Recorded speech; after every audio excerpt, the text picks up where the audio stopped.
Inuulit ni Sara Duterte yung request na yon because impending, marami nagsasabi na baka magsarado na ang ICC because of the move of the US to scuttle niya yung support base ng ICC. So, ano pa yung point na mag-stay pa siya dyan? Ano pa yung point ng trial niya? Kung in the end, mawawala din naman ang ICC, mawawala ng jurisdiction. So, might as well release President Duterte. That's how I see. Dok, interesado ang mga tao dahil na sabi ni VP Sara sa Hague that they are hopeful na makakakalaya on interim release si President Duterte. What is your understanding, Doc? Ano ba itong interim release para maintindihan po ng mga Pilipino? Ano po itong interim release dyan sa International Criminal Court? Okay. It's a provisional measure whereby yung isang akusado na in custody sa ICC will be released to a state na mag-guarantee ng kanyang presence during trial. It has to be a member state. A member state. Under litigation yung case niya. Now, yung sa kay President Duterte, ilang beses na na-deny yung kanyang request for interim release, mainly on the ground na flight risk siya, meaning baka hindi na siya mag-appear sa court. And the basis for that kind of decision of the ICC, yung statements ni Sara Duterte na ibabalik nila sa Davao si President Duterte. And so, ngayon, inuulit ni Sara Duterte yung request na yon because impending, marami nagsasabi na baka magsarado na ang ICC because of the move of the US to scuttle niya yung support base ng ICC. So, ano pa yung point na mag-stay pa siya dyan? Ano pa yung point ng trial niya? Kung in the end, mawawala din naman ang ICC, mawawala ng jurisdiction. So, might as well release President Duterte. That's how I see okay. So, the message. Yeah. So, pwede rin, Doc, na let's say for humanitarian reasons or because of his ailments, pwede rin siyang ma-interim release under custody of a member state na hindi sa Pilipinas. Di ba? Kasi sabi nila flight risk siya kung sa Pilipinas siya pauwiin. Tama po ba? Another member state. Hindi na siya pwede release sa Philippines kasi hindi na tayo member state. Doon lang siya sa isang member state. Pero yung sa basis ng kanyang release, parating ginagamit po yung health condition niya. Pero parati siyang chine-check. And as far as the doctors are concerned, pwede daw siya mag-stand for trial. Yun ang kanilang position. Pero syempre, under regular review naman po yung kanilang mga findings kasi nga, hindi alam kung nag-deteriorate yung health condition and so on. No. Kasi narinig ko, hihirapan talaga kumain doon si President Duterte ng mga gusto niyang pagkain eh. Kasi di ba sanayan siya sa isda eh. Inununan na ba? Isda at saka gulay lang siya. Eh, puro naman karne doon. So, I guess that's why he appears to be losing weight, no? Dyan sa mga clips na yan. So, talking about the United States campaign now, Dr. Loha, the United States is on a campaign against the International Criminal Court. What's this about? Yeah. To begin with, yung US is not a member state ng Rome Statute. And yung kanyang position is nag-overreach ang ICC. It's not just in its prosecutorial, but also in its judicial functions. Dahil sa may mga conclusions siya na medyo nagda-diverge na dun sa established interpretation ng international law. Now, yung kanyang mode of scuttling the base of the ICC is to impose sanctions on individual officials prosecutors, judges, and so on. So right now, ang kanyang move is nag-escalate siya vertically in the sense na mga estado na yung kanyang sinasabihan na pull out na kayo. And we have to remember that the ICC is funded by the Assembly of States. Of the United Composed Nations. right now of around 125 member states. So, Doc, ito kasing ICC nag-issue din ng warrant against Netanyahu, Prime Minister of Yes. Israel, and Putin of Russia. Yes. Am I correct? Yes po. Ang sabi ni Secretary Rubio ay nagagambala sila na ang ICC daw ay gusto pang mag-warrant of arrest doon sa kanilang mga general o baka sa presidente pa ng Amerika. Kaya yung Amerika Yes. hindi po miyembro ng International Criminal Court. At alam niyo naman, ang ICC ay siyempre nagdidepend lamang sa contribution ng mga member states. Doc Loha, ilang members po dapat na member states para manatili ang International Criminal Court? Na-establish yung ICC after nag-ratify yung 60 ng states. Wala naman nakalagay kung hanggang ilan na lang na pwede pa siyang masustain. Pero ang magiging question is, gaano karami yung funds niya? Yun. Kung halimbawa, bumaba sa 50 or even 20, kung pwede pa rin siya mag-function, considering na konti na lang ang magiging pondo ng ICC. So, At logistically, impossible na siya na At mag-function kung hindi, pa siya. wala na siyang as a pondo, court. hindi na siya makapunction, magsasara na siya ang ICC. Yes po. Yes. So, baka yun ang isa sa mga konteksto ng mga sinabi ni Mayor Baste na huli niya ng bisita yan sa Hague kasi lalabas na ang amahan niya. Yun ang nakita kong statement niya. Kasi it doesn't make sense na kung ang projection is the ICC will become defunct in a few months. It doesn't make sense for the ICC to hold on to its prisoners. Right now, there are 4 in custody. Merong 4 cases na being tried. Isa yung kay President Duterte. The rest are from Libya and 2 from Central African Republic.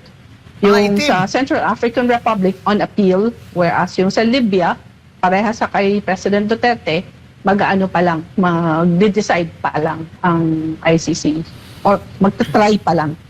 Galit na galit si President Trump sa ICC. Nagigil si President Trump no? Ngayon, kakampanya sila na yung mga allies ng Amerika ay hindi na dapat magsuporta sa ICC. Palagay ko, isa yun sa mga reasons why the Secretary Rubio nagbisita dito kay BBM in the last few days. Ngayon, aware naman si Trump na former President Duterte is now in the ICC and that would not have happened. He would not have been arrested, captured and flown to the ICC without, of course, President Bongbong Marcos imprimatur or order. So, interesting ito, Dr. Loha.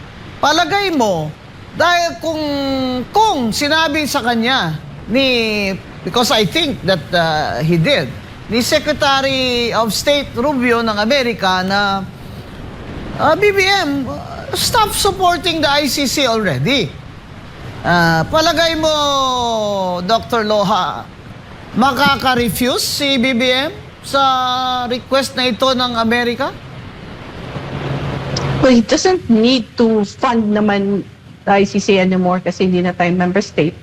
All he needs to do is to be passive in the sense that he can just cause the arrest of Bato and then just surrender him to the jurisdiction of the ICC. Wala naman siyang gagawin na anything active unless, of course, mapakita, and this is something that's not being worked on by the opposition, na mag-file ng case ang opposition na ginamit ang flood control money para i-fund yung investigation against President Duterte. And ito, pero actually mechanism inside the ICC that can deal with the question of whether corrupt money was used to fund the investigation against against Duterte to facilitate the surrender of Duterte. And this is called it's a mechanism inside the ICC. It's the IOM mechanism, ICC, where anyone can just file a complaint. Of course, syempre, documented.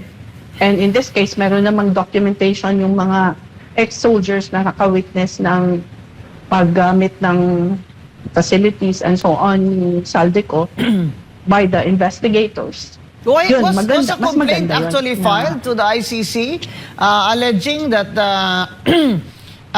corruption money was used to fund the activities of their investigators here in the Philippines?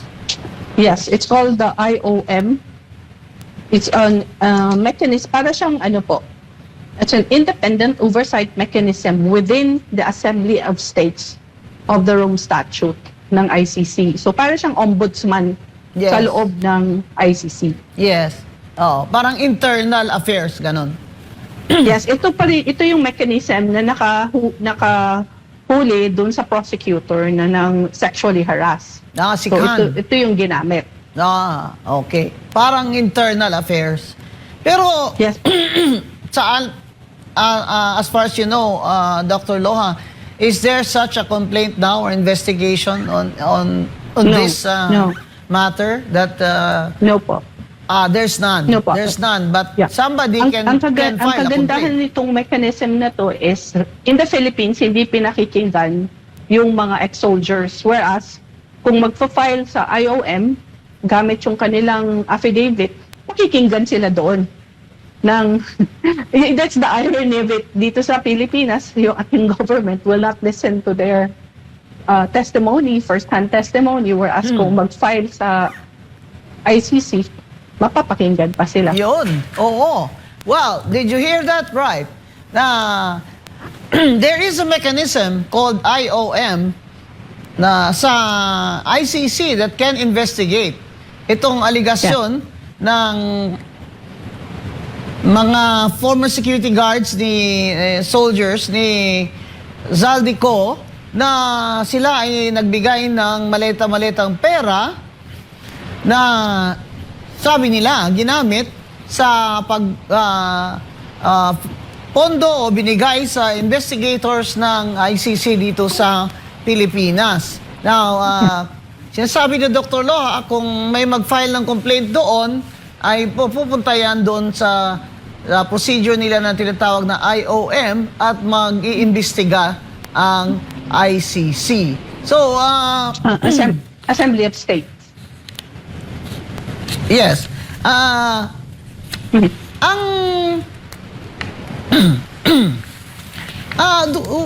would you know kung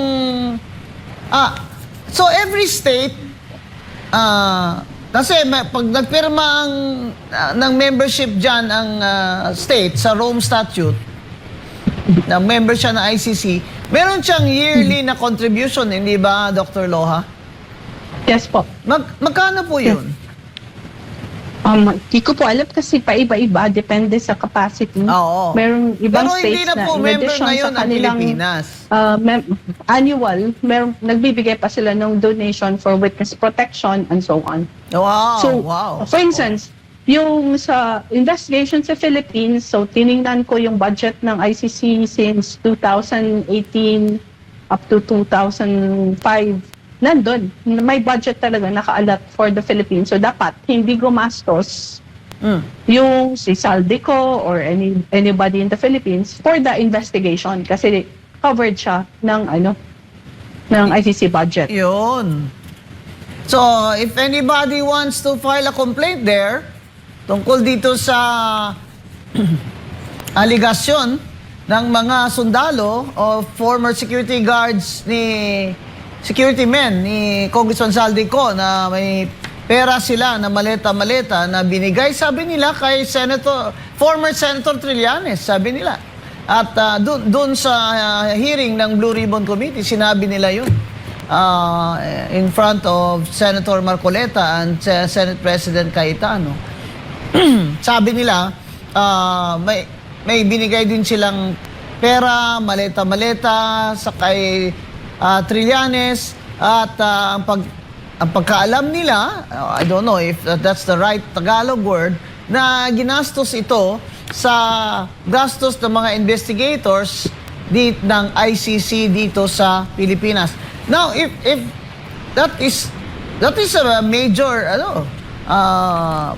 that's a major issue na I don't think the ICC will turn a blind eye on that kung merong magko-complain.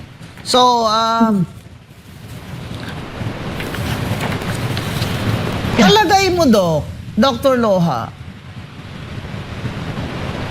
palagay mo, dahil may warrant daw sa ICC si Senator Bato de la Rosa, in the light of the visit of Secretary Rubio and the statements of Trump that his allies should not support the ICC,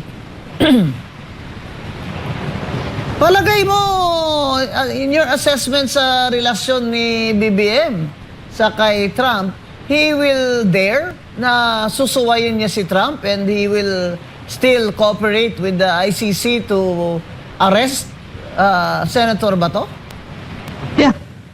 Political survival ni Marcos. I think Bato himself would not trust the word of President Marcos on. So he will still do it because it's his political survival. Because this is very important for Marcos' political survivor na ang mga allies ni President Duterte ay matanggal sa political positions at especially Senator Bato will be incarcerated in So hindi siya dapat maging kampante dito kasi baka hoping pa si Senator Bato na bibitawan na lang ito ni BBM at ng mga mga BBM gang niya na ayan, kampi ko na si Trump ngayon against ICC. Wag dapat siyang maging kampante dahil ang unang syempre consideration ni BBM is always his political survival because he only has 23 months to go and his trust rating is very low, negative pa nga, and the opposition led by VP Sara Duterte is growing because of her popularity and her high trust rating compared to Bongbong Marcos. So, Senator Bato de la Rosa, hindi siya dapat kampante dito. Kasi lahat gagawin ni BBM at ang kanyang mga kasamahan to make sure na hindi manalo si BP Sara dahil pag nanalo si BP Sara ay mananagot sila. Di ba? Kaya po mga kababayan, may mga haka-haka o sa Bisaya pa huring-huring na hindi daw magkakaroon ng eleksyon. Na baka daw ang gawin ni BBM ay kung ano-anong senaryo para wala na lang eleksyon dahil sa ngayon wala pang kandidato si BBM na pwede niyang itapat kay BP Sara. Dahil akala natin noon si John Vic Remulla pero ang baba ng rating at sinabi na ni John Vic, Secretary Remulla na wala siyang pag-asa kaya hindi siya tatakbo ng presidente. So as of now, walang kandidatong lantad si BBM against BP Sara while BP Sara is going around the world consolidating support from overseas Filipinos and of course the impeachment.